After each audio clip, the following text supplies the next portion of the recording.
Olá, amigos. Mais uma vez, um grande prazer, um grande privilégio, na verdade, estarmos tendo essa oportunidade de, num momento tão importante, que são as reflexões em torno da Páscoa cristã, a gente poder estar aqui falando, trocando essa ideia, essas reflexões, para que possamos entender. Aqui a gente vai trazer ideias e conceitos para que a gente entenda o significado da Páscoa para o Espiritismo. Esse tema foi nos proposto, foi pedido carinhosamente pela diretoria, para que abordemos justamente neste final de semana em que acontece as comemorações da Páscoa no ano de 2020. Estamos em abril de 2020, um ano que está sendo diferente para todos nós em nível global, as necessidades globais diante da necessidade do isolamento estão nos fazendo pensar e repensar na vida. Então, muito importante, muito interessante, a gente está tratando desse momento da Páscoa, desse momento, dos momentos finais do Cristo com a vida física, que são recheados de ensinamentos, de reflexões importantíssimas para a nossa caminhada, a nossa ascensão espiritual. Então, a Páscoa, ela provém do povo judaico. Invariavelmente, a gente tem as tradições judaicas, elas já comemoravam a Páscoa como a libertação do povo hebreu do jugo do Egito, o jugo de escravidão que durou 400 anos. Então, quando o povo conseguiu se libertar, a partir de então, todos os anos eram comemoradas as festividades da Páscoa. Então, a partir daí, veio Jesus, que teve a sua grande oportunidade de estar com os discípulos durante os seus 3 anos de pregação, os seus 3 anos de trabalho evangélico, junto deles. Teve todo esse aconchego, todo esse carinho junto de cada um deles. E na última ceia, informou, já tinha dado a dica ali a eles, que não mais estaria com eles em corpo físico, mas que estaria em corpo espiritual, acompanhando-os, e que aquele momento de dor, aquele momento de separação, aquele momento de libertação, assim como o povo hebreu, traria a eles uma solidão, traria dor, mas que também seria fundamental e grandioso o tamanho do passo que eles dariam na sua ascensão espiritual. Então Jesus já deixou muito claro aquilo para eles naquele momento da última ceia. Inclusive a gente vai voltar um pouquinho na última ceia mais à frente e a gente vai passar direto lá aqui para os significados, para o Espírito. Quais são os significados? Eu numerei aqui uns 4 que a gente pode pegar porque são muitos. Os ensinamentos são muitos, as reflexões são grandiosas. Mas vamos pegar aí nessa tocada da liberdade, da libertação. Que libertação é essa que o Cristo estava oferecendo? Que ele estava demonstrando para nós? Só a libertação do corpo físico? Não, era uma libertação muito maior que isso. A libertação do jugo da matéria. Porque a vida, até aquele momento, ela era entendida como uma vida material. E curiosamente, nós ainda, mais de 2000 anos depois, ainda pautamos a nossa caminhada praticamente com os ganhos, com a vida material, Os anseios materiais dominam muito mais os nossos corações, os nossos sentimentos. Então, desde aquele momento, o Cristo já nos mostrava que precisávamos nos libertar do jugo da matéria, o que ainda estamos presos, da libertação do pecado. O que seria o pecado? O pecado é o desvio da meta, é a gente desviar da lei divina, desviar da caminhada grandiosa que a gente tem de ascensão espiritual. Então o Cristo trazia essa mensagem libertadora em todos os aspectos e naquele momento em que morre o corpo físico, em perece o corpo físico, ele estava trazendo essa mensagem da liberdade da escravidão da matéria. trazia a liberdade também do êxodo espiritual. Assim como o povo hebreu, que também teve o seu êxodo, ou seja, a sua caminhada assim que se libertou do jugo do Egito, o Cristo também traz uma espécie de êxodo para nós, para que a nossa caminhada espiritual seja ascensional. Esse era uma das tônicas dos seus ensinamentos, né? O caminho de combate ao egoísmo, o caminho do êxodo de combate às nossas imperfeições. Então, libertação, caminhada espiritual, vamos colocar. Eu falei êxodo, mas também a caminhada. E aqui, esse para mim, sempre que eu passei a analisar a Páscoa, já com os conhecimentos da doutrina espírita, eu sempre coloquei isso na minha cabeça. Ali Jesus matou a morte. Uma vez eu ouvi um palestrante falar isso e nunca mais esqueci. Que aquele momento ali eu troquei o matou a morte pelo Jesus aniquilou a morte. Ele mostrou que ela não existe, ou seja, o que ele trouxe para nós, qual a confirmação? A imortalidade da alma. E aqui, esse terceiro ponto, ele liga direto lá no primeiro da libertação. Porque se somos imortais, se somos espíritos imortais, se a vida não cessa, né, após fim do corpo físico, então a gente precisa ter uma vida pautada já na libertação da matéria. A gente precisa ter uma vida pautada na nossa vida maior. Então, para mim, a grande sacada seria essa seria a que eu nomearia primeiro, mas aí a gente vai reflexionando, a gente vai pegando estudos, a gente vai pegando, né, reflexões de outros palestrantes, dos próprios livros, né, que compõem a obra acessória da doutrina espírita, a gente vai aumentando esse leque de entendimentos, né? E a ressurreição também, o que ela mostra para nós? A ressurreição, ela pode ser entendida como a renovação, o ressurgimento.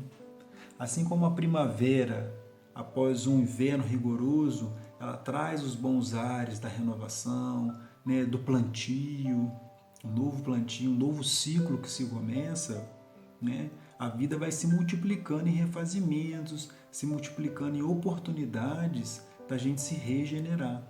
Então, a ressurreição em si, né, a gente vai falar um pouquinho mais à frente, o termo ressurreição, o termo reencarnação, né, como que isso também acaba confundindo um pouco até mesmo nós espíritas, tentar deixar isso mais esclarecido para que a gente possa não mais ter essa confusão, né? Ressurreição, reencarnação.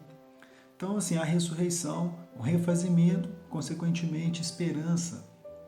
Então, essas seriam os quatro sentidos, os quatro significados maiores que a minha reflexão pôde trazer. A libertação da escravidão da matéria, a caminhada espiritual, a aniquilação da morte, a imortalidade da alma, e a ressurreição entendida como a renovação, como a esperança e o refazimento dos nossos corações, né? Aí entra aí a reforma íntima. Então vamos trabalhar um pouco em cima disso daqui. Haroldo Dutra Dias, um vídeo famoso que ele tem no YouTube, um vídeo parece até já gravado alguns anos atrás, ele fala o seguinte, que a Páscoa é a proposta de uma experiência com Deus, de amar e de se sentir amado. Então olha que profundo que o Haroldo foi, né, nessa colocação. O ser humano acabou trazendo um outro significado para a Páscoa a partir do momento em que se tornou mais importante o que vai se comer na ceia. A gente no início estava falando da importância do encontro com os familiares. Então, mas o que é mais importante? É o encontro, é o abraço, é uma prece em família, lembrando todas as passagens de Jesus nesse momento, ou é o que se vai ter na mesa? Ou são os ovos de chocolate? Muitas das situações, o personagem principal da Páscoa é o coelhinho e não é Jesus. Então temos que trazer nada contra as tradições, nada contra o comércio, o chocolate, o coelho, mas a gente não pode esquecer Jesus. Ele é o personagem principal. O que aconteceu com ele que tem que nos trazer reflexões sinceras para a nossa modificação.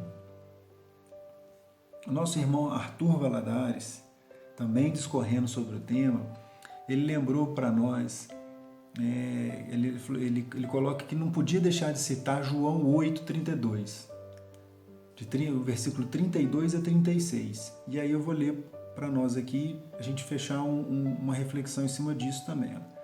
E conhecereis a verdade, e a verdade vos libertará. Responderam-lhe: somos descendência de Abraão e nunca servimos a ninguém. Como dizes tu, sereis livres? Respondeu-lhe Jesus: em verdade, digo que todo aquele que comete pecado é servo do pecado. Ora, o servo não fica para sempre em casa, o filho fica para sempre. Se, pois, o filho vos libertar, verdadeiramente sereis livres. Então, assim, é um versículo, um pedacinho, né, do capítulo aqui, 4, 5 versículos, que tem uma bagagem espiritual, que tem um significado muito importante, porque a gente conhecendo a verdade da imortalidade da alma, a gente não pode mais viver uma vida só material. A gente conhecendo o sentido da renovação, a gente não pode mais querer querer essa renovação só no domingo de Páscoa. E os outros 364 dias do ano? Eles vão passar batido? Então fica uma coisa sem sentido, se dessa forma for. Então a verdade ela vai nos libertar desde que a coloquemos realmente no nosso coração e apliquemos no nosso dia a dia os conhecimentos que estamos recebendo. Então, o versículo lembrado pelo Arthur aqui, do capítulo João 8, 32 a 36, é de sumo valor, e desde que a gente pegue essa verdade e realmente nos tornemos livres, porque ela vai nos libertar, né?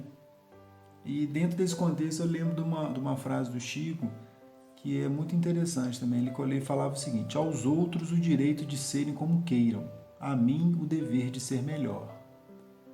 Então eu linko essa com a verdade vos libertará, esse compromisso que nós temos, né? A gente costuma falar na casa espírita que o espírita tem muita informação, é detentor de tem uma quantidade de livros muito grande. Você vê a própria obra de Chico Xavier, são 400 ou 500 livros publicados, Divaldo Franco também com centenas de livros, e tantos outros médiuns e autores espirituais que temos, além da obra fantástica e completíssima de Allan Kardec. Então a gente tem um cabedal, porém temos também a responsabilidade. Muito será cobrado daquele que muito teve. Não é verdade? Então, essa frase de Chico encaixa perfeitamente. Então a gente sabe da verdade e o que nós estamos fazendo com ela. Então, ao momento que alguém apontava talvez a Chico alguma conduta que não fosse evangélica ou alguma conduta que não fosse da concordância deles, de quem dialogava com ele, Chico falava: eu dou aos outros o direito de ser como queiram, a mim o dever de ser melhor. Então é uma tônica que faz parte da doutrina espírita, faz parte da doutrina de Jesus, é de nos tornarmos melhor e da responsabilidade dos nossos atos diante de todo o conhecimento que a gente vai adquirindo na nossa caminhada. Então, nós espíritas podemos e devemos sim comemorar a Páscoa, nos reunir, como nós falamos, com os nossos familiares, desde nos tempos normais, lembrando que o ano de 2020 tem as peculiaridades dos encontros, do isolamento, ainda estamos vivendo isso. Então, hoje, a gente, lembrando da tecnologia, a gente não deixar de usar o bom e velho telefone, se for o caso, mas que a gente entenda que a Páscoa, essa libertação, essa renovação, esse êxodo, essa caminhada, sabedores da imortalidade da alma, ela tem de ser todos os dias. Esse é o significado grandioso da Páscoa para o espírita. É fazer essas reflexões dia a dia. Todos os dias, antes de deitarmos, reflexionarmos como foi o nosso dia, aonde possivelmente erramos, aonde nos faltou paciência, aonde fomos orgulhosos. Então, essa autoanálise, ela acontecendo todo dia, né, e com a busca imediata, assim que percebermos onde falhamos, a gente buscar renovar a atitude, renovar o pensamento. A caminhada é essa, é por aí. Né? Isso é fácil? Não é fácil. Isso a gente vai fazer da noite para o dia? De maneira nenhuma. Mas é paulatino. Os primeiros sinais de que a caminhada está começando a ser feita, acredito eu, que seja a gente perceber mais rápido os momentos que a gente falha. Talvez a gente está desligado dessa caminhada, desligado dessa necessidade da reforma íntima, né? E principalmente desligados da efetividade, né, da ação sobre nós mesmos, a gente demora a perceber.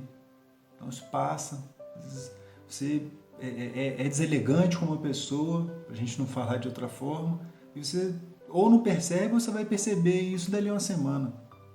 Quando você encontra de novo com aquela pessoa, a pessoa está ali que você vai perceber, nossa, aquele dia eu não falei direito com ela, não dei um bom dia, eu estava meio carrancudo. Então, a partir do momento que a gente se propõe isso diariamente, a tendência é que a gente não espere o próximo encontro, a gente não espere a próxima semana. Talvez no dia seguinte, talvez 2 dias depois, a gente falou, escorreguei naquele momento. E ali a gente busca correção, seja com um telefonema, seja forçando um encontro. Falou, meu amigo, aquele dia não estava, por algum motivo, te falei com você, você me perdoa. E aí a gente vai caminhando. Então, é paulatino, é dia a dia. E os sinais desses primeiros passos, acredito que sejam, né, por isso daí. Então, a gente vivenciando a mensagem do Cristo, a Páscoa do Espírita, ela tem que ser diária. Ela tem que ser traduzida pelo nosso esforço perene, né, a perseverança em vivenciar essa mensagem do Cristo. Dos 4 pontos, a gente pode dizer aqui que a gente tocou. A liberdade, a libertação, a renovação espiritual, a nossa caminhada, alargando esse caminho a cada passo, porque a cada conquista dessa pequenina que a gente percebe o nosso erro e busca correção, passa a agir de outra forma, a gente tem essa coragem, né, de abandonar os velhos hábitos, porque também não é fácil, né? Às vezes a família não entende, às vezes um amigo que requer atenção da maneira antiga que você já não pode dar mais. Então, vivenciar a mensagem do Cristo necessita de coragem. Coragem para falar não, coragem para abrir mão, coragem para falar sim, né? Assumindo novos compromissos, assumindo a necessidade do estudo, porque a gente estudando o Evangelho, a gente estudando a obra subsidiária da doutrina espírita, a gente estudando Allan Kardec, a gente tem grandes possibilidades de nos enxergarmos mais. Então essa é a Páscoa do Espírito, é o dia a dia, né, essa renovação. E aí a gente traz também, né, buscando lá no Evangelho, a carta de Paulo a Gálatas, capítulo 2. Paulo diz o seguinte: já estou crucificado com Cristo e vivo, não mais eu, mas Cristo vive em mim. E a vida que agora vivo na carne, vivo-a pela fé do Filho de Deus, o qual me amou e se entregou a si mesmo por mim. Então olha que coisa bela. A partir do momento que a gente consiga chegar a esse patamar de Paulo e poder dizer que o Cristo vive em nós, que as nossas atitudes estão ligadas aos seus ensinamentos, as nossas atitudes estarão ligadas ao seu evangelho de amor, de perdão, de concórdia. Olha que maravilhoso vai ser quando a gente chegar a esse ponto, né? Mas tudo tem um ponto de partida. A caminhada precisa ser perseverante. Então, essas são as reflexões. A gente já falou aqui um pouco, né, do verdadeiro simbolismo, no sentido da gente não deixar que, né, o personagem principal, assim como o Natal, também é uma reflexão que é necessário a gente sempre fazer também. São 2 datas muito especiais para o cristianismo, mas para nós espíritas, né, detentores dessa fé raciocinada, dessa fé que necessita de lógica, explicação, entendimento, a gente tem a possibilidade, né, de colocar o personagem principal realmente nos nossos corações. a gente aproveitar essas oportunidades para nos ligarmos ao Cristo, nos ligarmos às pessoas que amamos, né, renovando a caminhada, né, buscando o perdão, porque às vezes, né, de um Natal a uma Páscoa, de uma Páscoa a um Natal, desentendimentos podem acontecer, divergência de opiniões, isso dentro da família, no seio do trabalho. Então são grandes oportunidades da gente reflexionar o perdão, principalmente nesse momento que o planeta Terra vai vivendo, né, a gente caminhar, né, cada vez mais vai ficar clara a necessidade de estarmos juntos. Estamos no mesmo barco, o mesmíssimo barco. E ninguém mais, ninguém menos está no timão, está, né, navegando, cuidando desse barco do que o Cristo. Ele é o nauta divino. Então, cada vez mais vai ficar claro para os espíritas, para os não espíritas, ou seja, vai ficar claro para a humanidade a necessidade de estarmos, olha, de mãos juntas. O egoísmo, o orgulho ainda é muito forte dentro dos nossos corações. Precisa talvez vir pandemias, choques, dores, necessidades acerbas para que possamos entender isso. Né?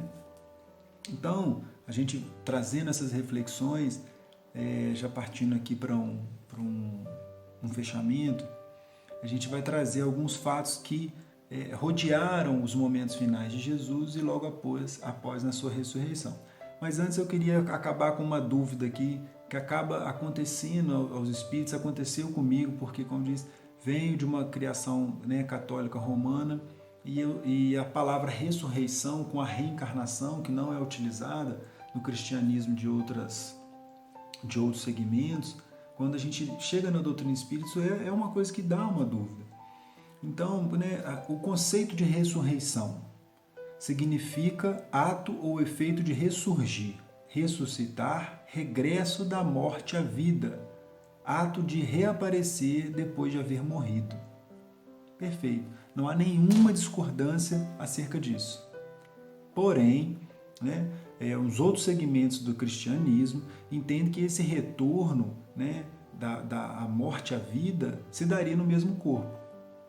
E aí que há o ponto que talvez a gente pode dizer que a gente se separa, né? O entendimento espírita, né, se separa desse entendimento dos outros segmentos do cristianismo. Por quê? Porque a doutrina espírita ela é baseada também, ela é amiga, ela está caminhando junto com a ciência.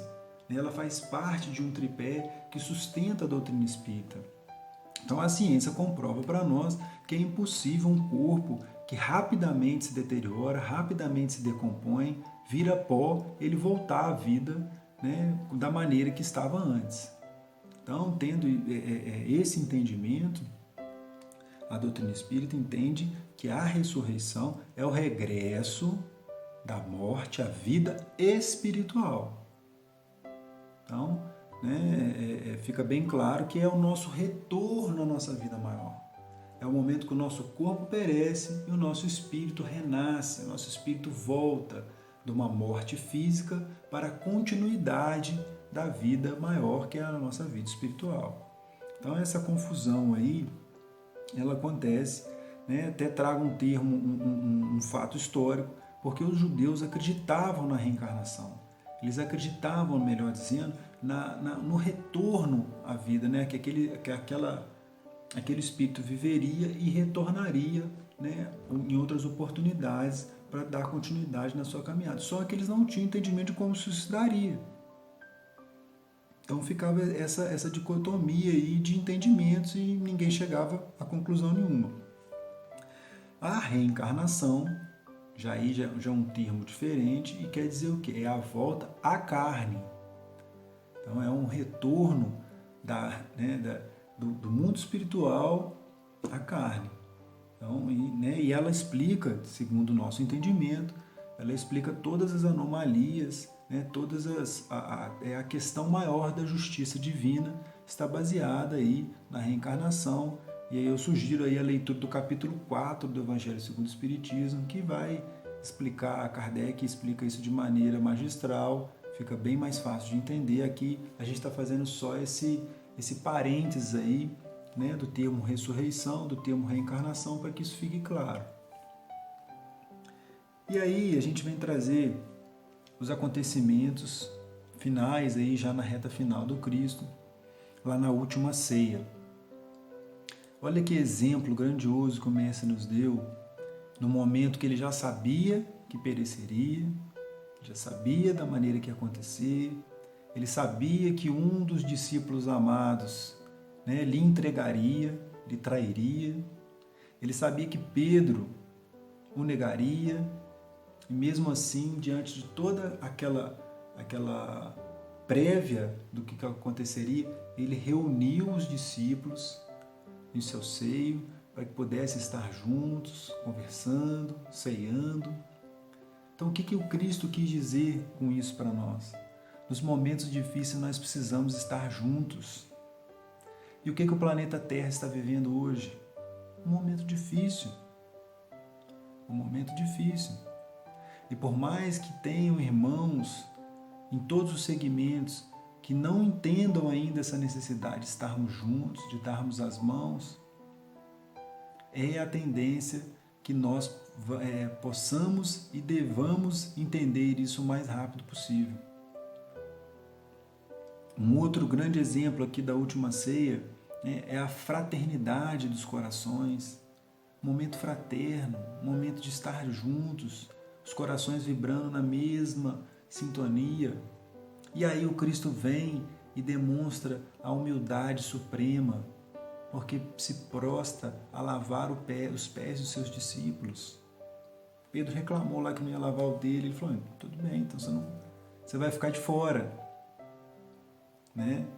Por quê? Porque ali era um exemplo não só de humildade, grandioso de humildade, mas mais que isso, na minha singela e humilde opinião, era o exemplo de servir. O servo dos servos, né? Quer estar no reino de Deus, sirva, labore, porque é ali que a gente se conhece, é ali que a gente une corações. Então ele além de mostrar essa humildade, ele trouxe também essa questão do servir, que é muito importante para nós, né? Everton Quadro, no livro O Espírito de Verdade, na lição 39, é um livro de psicografia de Chico Xavier, o Espírito Everton Quadros, ele fala o seguinte: não sejamos policiais do Evangelho, passemos a nos candidatar a servidores cristãos. Ou seja, né, linkando aí com o lava-pés, linkando com essa lição de Jesus, né, para que nós passemos a servir. Olha que interessante essa frase, porque a gente, a partir do momento que a gente vai tomando conhecimento do Evangelho, ou às vezes está até sem o conhecimento, sem a vivência do Evangelho, nós somos os policiais, né? Nós somos os mestres na crítica, em apontar o dedo. Então o convite aqui do Everton para nós é que a gente largue, né, a fiscalização evangélica e passemos a servir de maneira evangélica, a servir como Cristo nos ensinou, né? Com humildade, com fraternidade, num momento de união, continuarmos servindo. E ele ainda fala o seguinte: o Espiritismo nos oferece a verdadeira confiança, raciocinada e renovadora. Olha a Páscoa aí, renovadora, renovação. Eis porque o espírita não está condenado à atividade inexpressiva ou vegetante. Caridade é dinamismo do amor. Evangelho é alegria. Então, fiquei apaixonado aqui nas mensagens do Everton, achei muito propícia para o momento, né? Porque o Espiritismo é isso, é a fé raciocinada, né? Não precisa ninguém estar carrancudo, com a cabeça baixa, pelo contrário, o Evangelho é alegria. Servir a Jesus, servir com Jesus, é alegria, é coração pulsando forte, é alegria na família, é alegria nas pequenas coisas, no cuidado com o nosso planeta. Veja aí o planeta que em pouco tempo que o ser humano precisou ficar mais recluso, a gente tem vários relatos de que o planeta respira, né, águas que passaram num processo de limpeza natural, o ar ficou, né, o nível de poluição baixou. Então, o nosso compromisso é esse, não é estarmos inexpressivos e vegetantes, ou seja, prostrados. É irmos adiante, arregaçarmos as mangas e colocarmos o serviço do Cristo em prática. A caridade é dinamismo do amor, olha só, dinamismo do amor. É colocar o amor para frente, é que esse amor alcance, é que esse abraço fraterno chegue aonde precisa chegar. Então a gente precisa levantar da cadeira, a gente precisa, né, se locomover e realmente servir, buscar a verdade que vai nos libertar, porque essa verdade nos dá o entendimento, nos dá a confiança e a base para aí sim laborarmos e servirmos a Jesus. Um outro ponto interessante dentro do contexto da Páscoa e dos acontecimentos de Jesus é Maria de Magdala. Porque Maria de Magdala foi eleita pelo Cristo, né, para ser a porta-voz do seu retorno. Ela foi a primeira a vê-lo. Né? E ela até acreditou que fosse o jardineiro, depois pela voz ela percebeu que era ele e falou: Rabone, né, meu mestre, querido mestre. Só que ela passou teve essa alegria, se assim podemos dizer, de encontrar o mestre, mas logo em seguida ela teve uma dificuldade muito grande. Aqui no livro Primícias do Reino, da Amélia Rodrigues, pela psicografia de Divaldo, ela nos narra esse momento, né? Que ela ouviu e ele pede que ela anuncie, né, o seu retorno. Então ela vai aonde os apóstolos estavam e ela fala: eu vi o Rabi, o mestre voltou aos que o amam, mandou-me anunciá-lo aos seus irmãos, elevar-se-á ao Pai. Ouvi bem, Jesus vive. E Maria se aproxima dela e pede para que ela conte aquilo. Conte, minha filha, fala do meu filho, ele voltou. Imediatamente, um dos discípulos, aqui ele não fala qual, eu tinha até escrito que era Tomé, mas a Amélia Rodrigues não fala qual, eu até apaguei, porque o Tomé é que precisava ver para crer, né? Então ela fala aqui que um deles levantou e fala para ela: iria se apresentar a quem? Certamente que a Simão, que ele elegera para conduzir-nos, ou a João, a quem ele sempre distinguiu o seu amor, ou a sua mãe. Mas a ti lhe apareceu? Não, não creio. Não creiamos. Não é possível que ele tenha aparecido exatamente a ela. Não estiveram outras no sepulcro? João e Pedro lá não foram? Por que a ela? E nesse momento ela entra numa situação completamente diminuída pelo discípulo. Ele descrê nela completamente, aparentemente até esquece da grandeza de Jesus, de todos os ensinamentos, da humildade dele.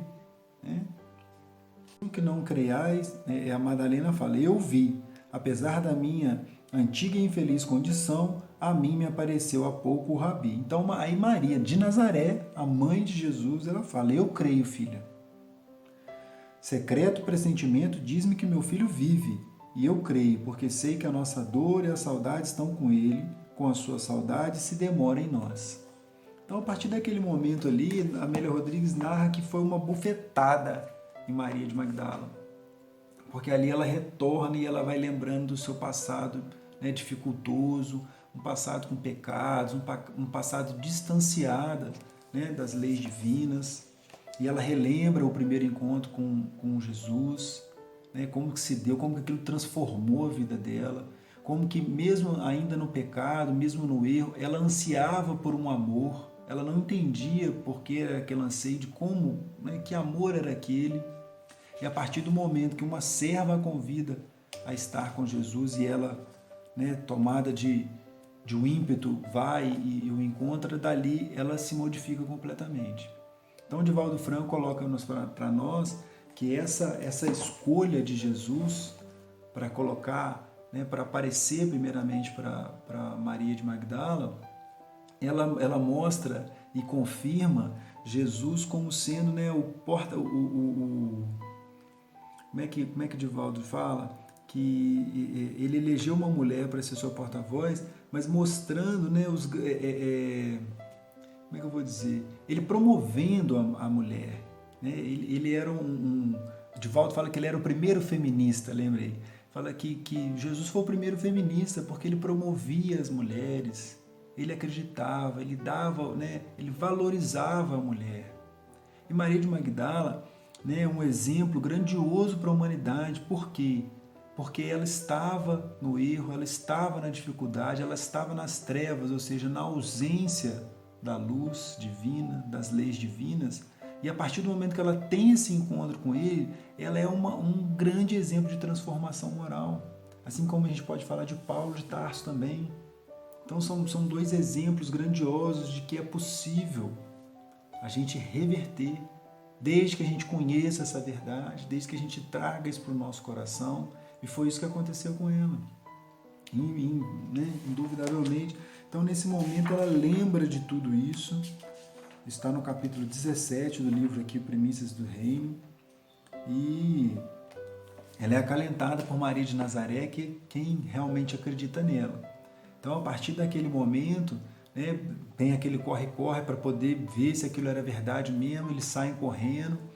E o resto da história é que Maria de Magdala, ela, depois daquele momento, a fé dela, assim como todos os discípulos, fica mais robusta, né? Ela sai a trabalhar, vai cuidar de enfermos, de leprosos e tem o seu final de vida servindo a Jesus.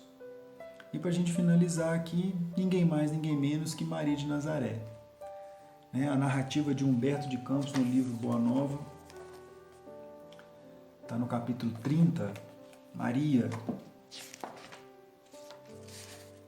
vem narrando os momentos finais do Cristo, Maria acompanhando o cortejo, junto de Maria de Cusa, junto de Maria de Magdala, João, né? Ela vem olhando aquela situação, Jesus já, né, crucificado, já na cruz, e ela vem lembrando de toda a infância dele. Na verdade, ela lembra primeiramente até mesmo do anúncio, né?